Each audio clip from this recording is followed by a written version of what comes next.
What other skills do you need to be successful in surveying, in your opinion? You need to be able to think on your feet. And I mean, like, there's terms like party chief. These are older terms. A lot of times, now in a modern sense, it's like you're on a one or two man crew. Like the only reason you're on a two man crew anymore is like for safety, because it's like all the equipment is one man operation or one person operation anymore. Um, but still, it's like going out and operating in remote environments. It's good to be able to think on your feet and be rugged enough to exist in that. And this isn't just a field full of guys either. There's tons of lady surveyors that are very very well qualified. Um, that was another organization that I can't remember their thing off the top, their acronym off the top of my head, but it's they just had a conference too in I think it was Minnesota, and it's the Lady Surveyors Network. I can't remember the term. You'd have to email me later, and I'll send you a link. But um, they there's the individual, needs to be able to function independently. That's definitely a personality trait. I think that's in this industry, and it's not just burly guys out there doing this. It's like there's any number of men and women that are fully capable in this industry to go out there and operate on their own. So it's that independence is another huge factor in it. And don't let the math scare you. I mean, most of the time the math is pretty basic. It's like you learn it and you check your computer software. Like when I do production work, I'm using a computer. I'm using software. It's like you don't have to like do calculus in your head on a daily basis. It's or even trig in your head or that type of thing. A lot of it's all automated, just like any other profession that has mathematics in the background. Um, but it is very very helpful to have those fundamentals down. I would definitely know trig and geometry at a minimum. So it's but Definitely. So then, what are some challenges that you've seen that land surveyors are facing currently? Um, I think, much like any industry, the how are we going to interact with AI in the future? How are we going to interact with some of these different sensor technologies? Um, you get into things that are like they generate point clouds, whether Mhm. that's through lidar or another terms I've heard referred to as system motion. That's the photogrammetric method of creating these mass clouds of points.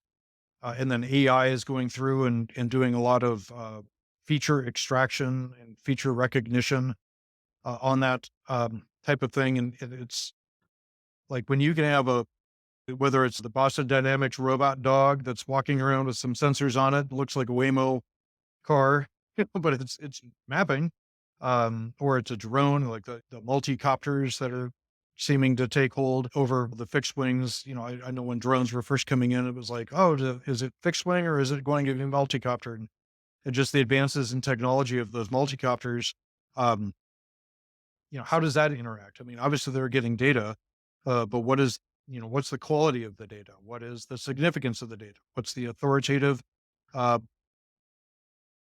reliance upon data that was captured like that? Is it better to have a machine do some of this work, or is it better to have a human do some of this work? Mhm.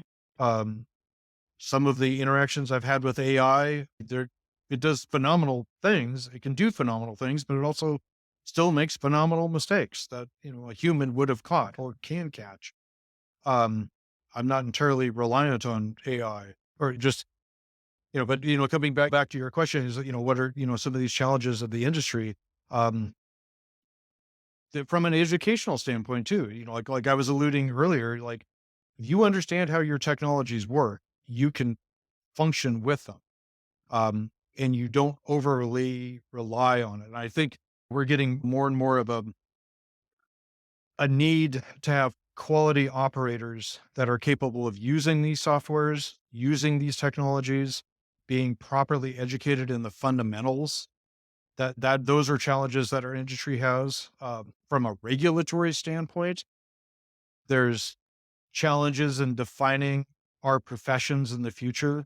Currently there's at the national level, NSPS level, they have a thing called model law. It's kind of like a template that states can then use to craft legislation on regulation of professionals, and those professionals currently are defined as surveyors or engineers. How does GIS fit into that? That's complex because it's like yourself. You are a well-educated individual. You're fresh out of college. You're hitting the market. What are you allowed to do from a regulatory standpoint? What are you qualified to do?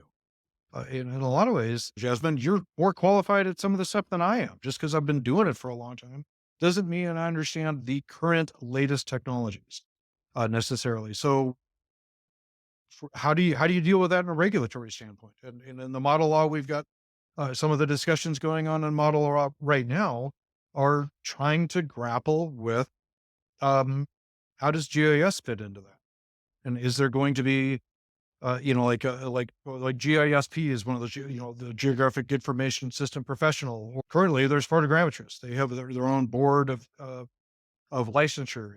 They're a remote sense technology that had its inception in the 1940s. They've got some time under their belt, but I mean, it was like, um, and ironically too, a lot of that was created here in our state. That was Barry Goldwater back in his army days, figuring out how to fly aircraft over enemy territory and then extract spatial data from it.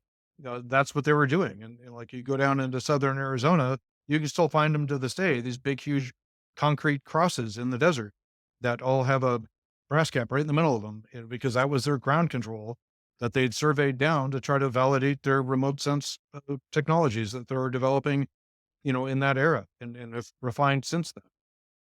Arizona has wonderful weather, and so you can see through the clouds and develop your remote sense. And but those are all challenges I think that not only the survey industry has coming into the future, but Mhm. also all of our geospatial industries have going into the future is understanding how we can function in a society.